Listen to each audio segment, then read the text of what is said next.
Assalamu alaikum.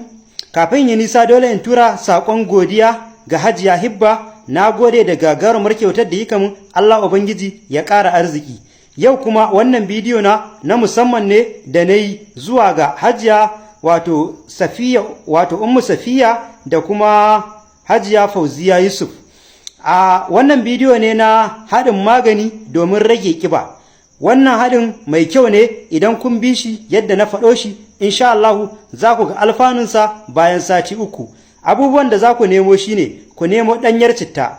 Idan an samu ɗanyar citta, a samu wannan abin grating ɗin nan, a goga ta har sai an ga ta cika cokali ɗaya. Daga nan sai a samo kirfa. Idan an samo kirfa sai a haɗa ta da wannan cittar.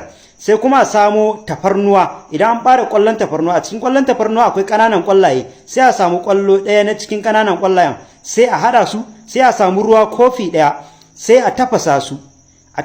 Idan sun tafasa sai a ajiye shi ruwan ya huce, sai a tace shi.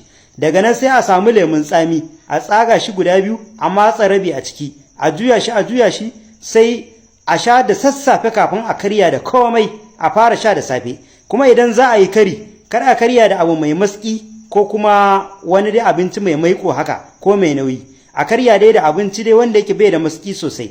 Daga nan wuraren a ɗan yi wani aiki a cikin gida wanda za a ɗan motsa jiki, koya ne a daure a yi. A ci gaba da yin haka da daddare idan za a kwanta, sai a ƙara haɗin wannan na kofi ɗaya a sha. Saboda haka za ku iya yin haɗin kofi 5 ko 6 wanda zai muku kwana 3.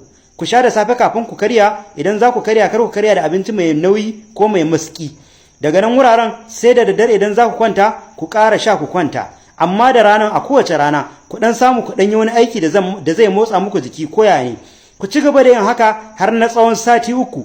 Insha Allahu zai ba ku dama ku rage kiba. Idan ya rage kiban bai yi muku ba yadda kuke so, za ku iya ƙarawa a saman sati 3 har sai jikinku ya daidaita yadda kuke son shi, ku watsar da shi.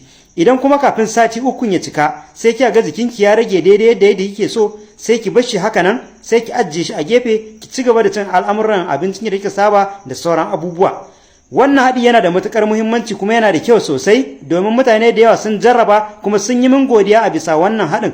Saboda haka na baku wannan haɗin, Hajiya ku jarraba shi.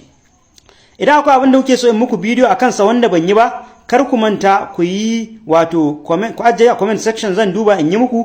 Sannan kar ku manta za ku samu videos ina a Facebook da kuma TikTok, suna na Yusuf Haruna.